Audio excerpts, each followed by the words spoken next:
এই শাবান মাসে প্রিয় নবী সাল্লাল্লাহু আলাইহি সাল্লামের একটা আমল আছে, বলবো আপনাদেরকে ইনশাআল্লাহ। কিন্তু আমলটা করার চেষ্টা করতে হবে। এই প্রমিস, এই ওয়াদা আমার সাথে আগে আসতে হবে। কারা কারা চেষ্টা করবেন বলেন, হাত তোলেন দেখি। আল্লাহ আমাদের সব ভাইকে আমলের তৌফিক দান করুন আল্লাহ।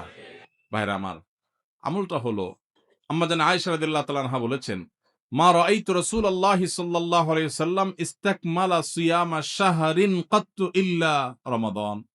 আমি নবীজিকে পুরো মাস, শুরু থেকে শেষ পর্যন্ত গোটা মাস রোজা রাখতে দেখেছি একবার শুধু, বছরে একবার, সেটা হলো রমজান মাসে। আর রমজানের পরে পুরো মাস না, তবে মাসের বেশিরভাগ দিন রোজা রেখেছেন তিনি, এটা দেখেছি শুধুমাত্র শাবান মাস। কোন মাসে ভাই? শাবান মাস। আম্মা জান আয়েশা রাদিয়াল্লাহু আনহা আরেকটি হাদিসে আছে, সেখানে তিনি বলেছেন, কানান নবী সাল্লাল্লাহু আলাইহি সাল্লাম ইয়াসুমু শাবানা ইল্লা কালিলা। নবীজি শাবানের পুরো মাস প্রায় রোজা রাখতেন, কয়েকটা দিন বাদে, শেষের কয়েকটা দিন বাদে প্রায় পুরো মাস রোজা রাখার চেষ্টা করতেন। নবীজি সাল্লাল্লাহু আলাইহি সাল্লামের অত্যন্ত আদরের একজন সাহাবী যায়েদ রাদিয়াল্লাহু তাআলা আনহু, তার ছেলে উসামা ইবনে যায়েদ, নবীজি সাল্লাল্লাহু আলাইহি সাল্লাম নাতির মতো আদর করতেন, স্নেহ দিতেন, ছোট মানুষ ছিলেন। উসামা ইবনে যায়েদ রাদিয়াল্লাহু তাআলা আনহু তিনি বলেন, আমি নবীজি সাল্লাল্লাহু আলাইহি সাল্লামকে জিজ্ঞাসা করলেন, হে আল্লাহর রাসূল, আপনাকে দেখি আপনি শাবানে যত রোজা রাখেন অন্য কোন মাসে এত রোজা রাখেন না, কারণটা কি? হেতু কি? এ মাসে এত বেশি রোজা রাখার কারণটা কি? রোজার মাস তো রমজান মাস, কিন্তু শাবানে আপনি বেশি বেশি রোজা কেন রাখেন? নবীজি সাল্লাল্লাহু আলাইহি সাল্লাম তখন উসামা ইবনে যায়েদ রাদিয়াল্লাহু তাআলাকে বলেছেন দুটি কারণ। কটি কারণ? মনোযোগ দিয়ে শুনতে হবে কিন্তু। এই হাদিসটাই আপনি বাসায় গিয়ে আপনার মায়ের সাথে, আপনার স্ত্রীর সাথে, আপনার বন্ধু-বান্ধবের সাথে যেন শেয়ার করতে পারেন, সেভাবে মনোযোগ দিয়ে শুনবেন। ওয়াজ মাহফিলের কথা বেশিরভাগই হারায় যায়। হারায় গেলে চলবে না ভাই। আমি কষ্ট করে ঢাকা থেকে আসছি, আমার ভাইয়েরা কষ্ট করে আয়োজন করেছেন, আপনারাও কষ্ট করে আসছেন। সার্থক হতে হবে, এখান থেকে নিয়ে যেতে হবে। হাদিসটা ভালো করে মনে রাখবেন। নবীজি সাল্লাল্লাহু আলাইহি সাল্লাম শাবান মাসে বেশি বেশি রোজা রাখতেন দেখে তার আদরের সাহাবী, নাতির মতো স্নেহ করতেন যাকে, উসামা ইবনে যায়েদ রাদিয়াল্লাহু তাআলা আনহু, তিনি প্রশ্ন করেছেন কাকে? নবীজিকে। কি প্রশ্ন করেছেন? যে হে আল্লাহর রাসূল, আপনাকে শাবানে এত বেশি রোজা রাখতে দেখি, অন্য কোন মাসে এত নফল রোজা আপনি রাখেন না, কারণটা কি? তখন নবীজি কয়টা কারণ বলেছেন? দুইটা কারণ। নাম্বার ১, তিনি বলেছেন, যাকা শাহরুন ইয়াগফুলুন নাসু বাইনা রজব ওয়া রমাদান। শাবান মাসের দুই ধারে, দুই প্রান্তে দুটি মাস আছে, যে দুটি মাস অনেক মহিমান্বিত, মর্যাদাপূর্ণ। শাবানের আগের মাসটার নাম কি ভাই? রজব। এই রজব মাসটা মহিমান্বিত কোন কারণে? মেরাজের কথা বলছেন। রজব মাসটা কেন মর্যাদাপূর্ণ? কেন এর মর্যাদা বেশি? দেখেন, এত বড় মাহফিলের ২-৪ জন মানুষও জানেন না, ২-৪ জন মানুষও জবাব দিতে পারেননি, একজন থেকেও আসে নাই অডিয়েন্স থেকে। স্টেজ থেকে এক ভাই বলেছেন, দেখুন, রজব মাসের মর্যাদার কারণ হলো সম্মানিত ৪টি মাস আছে। কোরআনে আল্লাহ তাআলা সূরা তাওবায় একাধিকবার এ সম্পর্কে আলোকপাত করেছেন। আল্লাহ বলেছেন, ইন্না ইদ্দাতাশ শুহুরি ইনদাল্লাহি 12 শাহরান ফি কিতাবিল্লাহি ওয়ামা খালাকাস সামাওয়াতি ওয়াল আরদ মিনহা আরবাআতুন হুরুম। বছরে 12টি মাসের মধ্যে 4টি মাস আছে সম্মানিত, মর্যাদাপূর্ণ। আল্লাহ এগুলোকে সম্মান দিয়েছেন, বিশেষ মর্যাদার মাস। রমজান তো সবচেয়ে শ্রেষ্ঠ মাস আছেই, রমজানের পরে মর্যাদার বিচারে সম্মানিত মাস কয়টা? এই 4টার মধ্যে নবীজি সাল্লাল্লাহু আলাইহি সাল্লাম সহিহ বুখারীতে এই 4 মাসের ব্যাখ্যা বর্ণনা করতে গিয়ে তিনি বলেছেন, সালাসুন মুতাওয়ালিয়াত।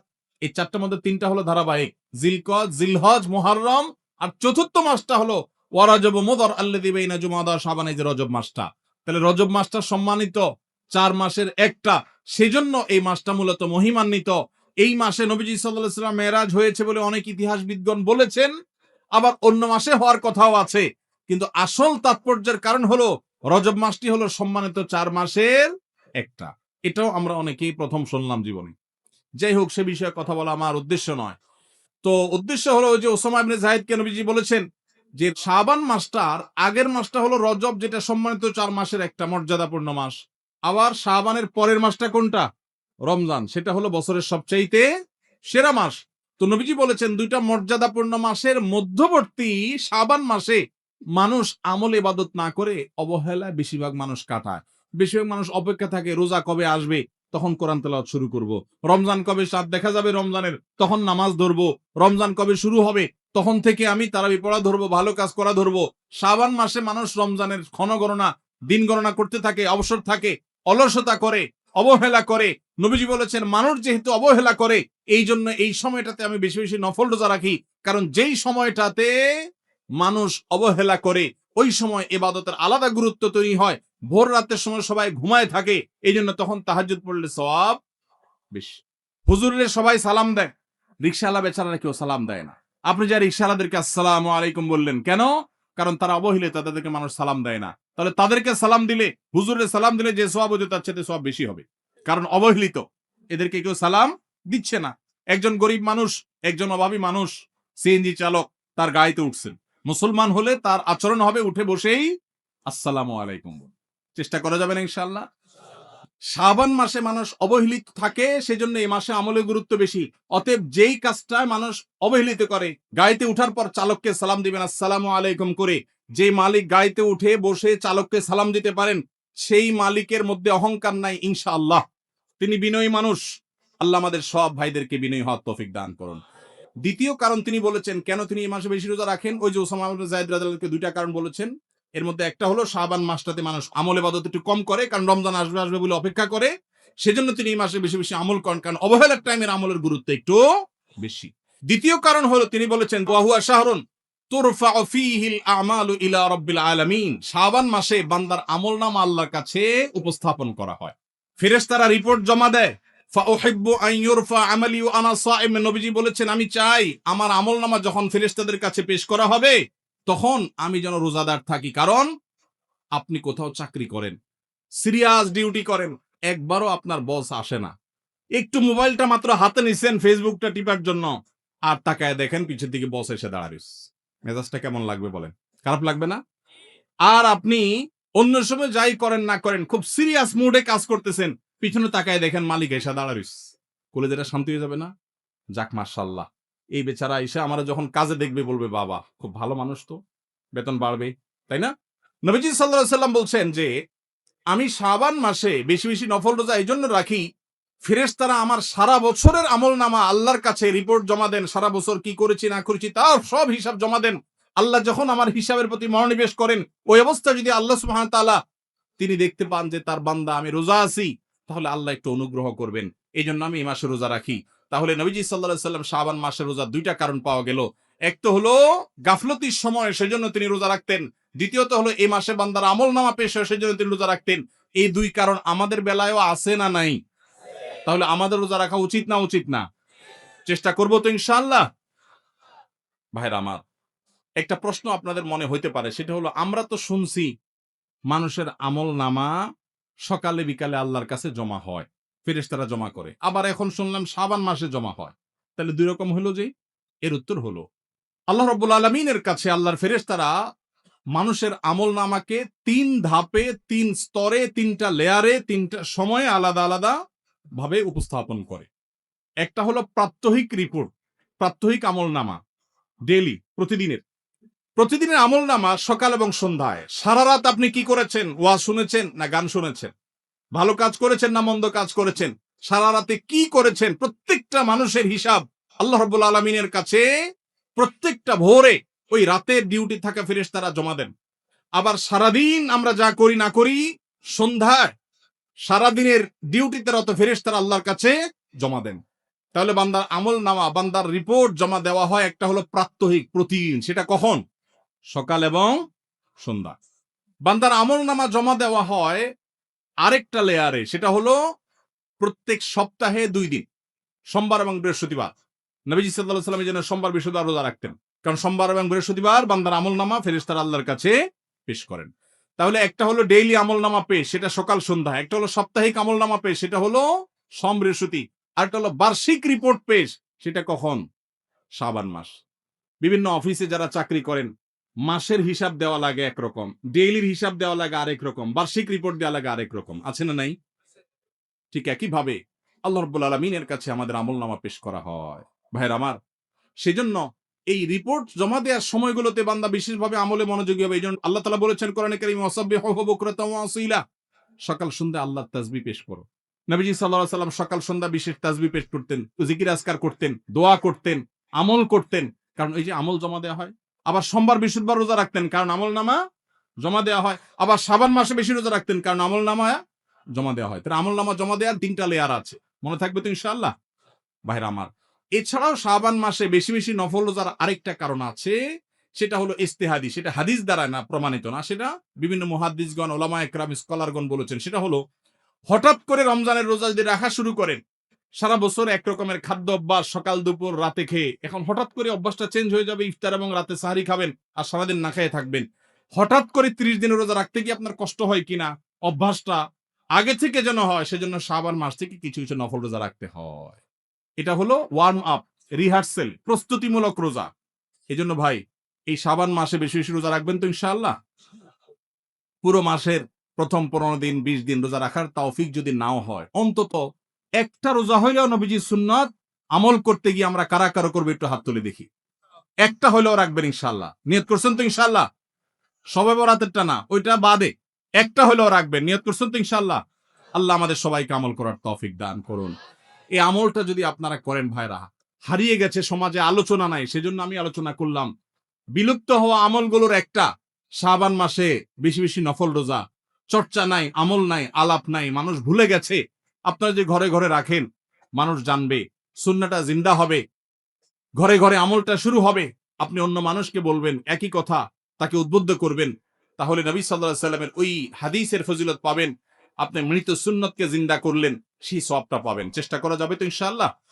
তো এই মাহফিল থেকে আমি সামারি করছি, কথা তো অনেকই বললাম। দুটি জিনিস অন্তত আমরা সবাই সংকল্প করে নিয়ত করে যাব। মা বোনরা যারা শুনছেন, আপনারা যারা শুনছেন, সবাইকে বলছি, একটা হলো আজানের জবাব দেওয়ার কথা বলেছি, আর একটা হলো শাবান মাসে বেশি বেশি নফল রোজা রাখার প্রকার। 2টা 4টা 6টা ভাইরা আমার, রোজা রাখলে মরে যাবেন না। মনে হয় যে সারাদিন না খায় কেমনে থাকবো।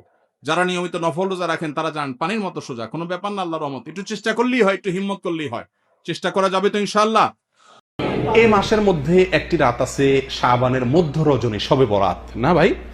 এই শবে বরাত বা মধ্য রজনী, এই রজনীতে এই রাতে জেগে ইবাদত করা এবং এই দিনে আপনার রোজা রাখা সংক্রান্ত বেশ কিছু হাদিস বর্ণিত হয়েছে। এই হাদিসগুলোর প্রায় সবগুলো হাদিসই জয়ীফ, এর কোনোটি সহি নয়। তবে একটি হাদিস আছে যেটিকে আল্লামা আলবানী রাহিমাহুল্লাহ হাসান বলেছেন, অর্থাৎ ভালো, জয়ীফ না। আর সেটা হলো যে নবী সাল্লাল্লাহু আলাইহি ওয়াসাল্লাম বলেছেন, ইন্নাল্লাহা লা ইয়াত্তালিউ ফি লাইলাতিন নিসফি মিন শাবান ফায়াগফিরু লিজামিই খালকিহি ইল্লা লিমুশরিকিন আও মুশাহিন। শাবানের মধ্য শাবান রাতে, যেটাকে আমরা শবে বরাত বলি, আল্লাহ সুবহানাহু ওয়া তাআলা বান্দার দিকে দৃষ্টিপাত করেন, নজর দেন এবং সব মানুষকে সাধারণ ক্ষমা ঘোষণা করেন এই রাতে, 2 শ্রেণীর লোক ছাড়া, মুশরিক আর হিংসুক বা ঝগড়াটে লোক। মানুষের সাথে ঝগড়া ফাসাদ করে, কারোর সাথে সম্পর্ক ভালো থাকে না, অথবা হিংসুটে, এই টাইপের লোক এবং মুশরিক, এই 2 শ্রেণীর লোক ছাড়া আর সব লোককে আল্লাহ তাআলা সাধারণ ক্ষমা ঘোষণা করেন। এই হাদিসটিকে আল্লামা আলবানী রাহিমাহুল্লাহ হাসান বলেছেন। এই হাদিসের আলোকে শবে বরাত উপলক্ষে আমাদের একটি মাত্র কাজ হতে পারে, সেটা হলো আমরা এই রাত উপলক্ষে নিজেদেরকে শিরক থেকে মুক্ত করার চেষ্টা করব। একটা পরিচ্ছন্নতা অভিযান চালাবো যে আমার বিশ্বাসে, কর্মে, কাজে শিরক আছে কিনা, শিরক থেকে নিজেকে পবিত্র করব, তাহলে আমি ওই রাতে ক্ষমার যোগ্যতা অর্জন করব। দ্বিতীয়ত হলো হিংসা আমার ভেতরে আছে কিনা, কারোর প্রতি ঝগড়া ফাসাদ করার মানসিকতা আছে কিনা, প্রবণতা আছে কিনা, তাহলে সেগুলো থেকে তওবা করে নিজেকে পরিচ্ছন্ন করে নেব আল্লাহর সাধারণ ক্ষমা পাওয়ার জন্য। ঠিক আছে ভাই? আর এর বাইরে দিনে রোজা অথবা রাতে রোজা, তো এই মাসের ব্যাপারে গোটা মাসই বেশিরভাগ সময় রোজা রাখার কথা আছে, সেটা ভিন্ন, কিন্তু স্পেসিফিকলি ওই দিন, নির্দিষ্টভাবে ওই দিন রোজা অথবা ওই রাতে ইবাদত করার ব্যাপারে সহিহ কোনো হাদিস বর্ণিত হয় নাই। কথা বুঝে আসছে ভাই? আল্লাহ তাআলা আমাদেরকে আমল করার তৌফিক দান করেন। শেষ যে পয়েন্টটি বলে আলোচনা এই বিষয়ে শেষ করব, সেটা হলো আমরা, আমাদের দেশের বেশিরভাগ মানুষ শবে বরাত মানেই জানে মূলত এটা ভাগ্য নির্ধারণকারী রজনী। আমাদের মিডিয়াগুলো সেভাবে সংবাদ প্রচার করে থাকে যে শাবানের মধ্যরাত, শবে বরাত মানে কি, ওই রাতে কি হয়, ভাগ্য ঠিক হয়। দেখুন, এ বিষয়েও যে হাদিস বর্ণিত হয়েছে সে হাদিস সহিহ নয় প্রিয় ভাইরা।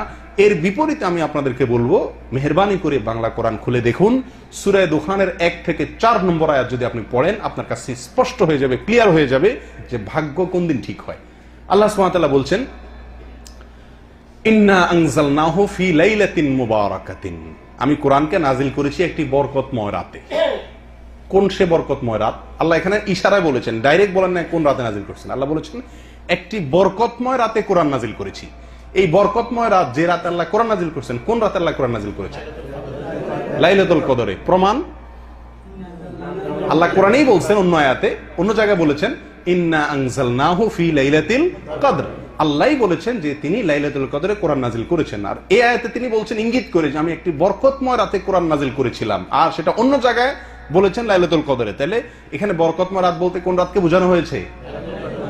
এটা বোঝা যাচ্ছে কি যাচ্ছে না পরিষ্কার ভাবে? এর পরবর্তী আয়াত আল্লাহ সুবহানাহু ওয়া তাআলা বলেন ফিহা ইউফরাকু কুল্লু আমরিন হাকিম। সেই রাতেই সব গুরুত্বপূর্ণ বিষয়গুলো নির্ধারণ করা হয়ে থাকে, ফয়সালা করা হয়ে থাকে। তাহলে বোঝা গেল ভাগ্য ঠিক হয় কোন রাতে? যে রাতে কোরআন নাজিল হয়েছিল, অর্থাৎ লাইলাতুল কদরে। আর আমরা সবাই হুমড়ি খেয়ে পড়ি কোন রাতে? শবে বরাতে। অতএব শবে বরাত উপলক্ষে ইবাদত অথবা নফল সিয়াম এটি সহিহ হাদিস দ্বারা সাবিত নয়। তবে এই রাতে আল্লাহ সুবহানাহু ওয়া তাআলা আমাদেরকে মাফ করেন বলে, সাধারণ ক্ষমা করেন বলে হাদিস থেকে বোঝা যায়, একটি হাসান স্তরের হাদিস থেকে বোঝা যায়। সেই হিসাবে নিজেকে শিরক থেকে এবং হিংসা থেকে, ঝগড়া ফাসাদ থেকে মুক্ত করার অভিযান নিজের জন্য চালাতে হবে, চেষ্টা করতে হবে। ঠিক আছে না ভাই? আর সবচেয়ে বড় চেষ্টা হবে এই মাস উপলক্ষে বেশি বেশি কি করা? নফল সিয়াম রাখার চেষ্টা করতে হবে। আল্লাহ সুবহানাহু ওয়া তাআলা আমাদের সকলকে শাবান মাসের ফজিলত এবং মর্যাদা বুঝে আমল করার তৌফিক দান করেন।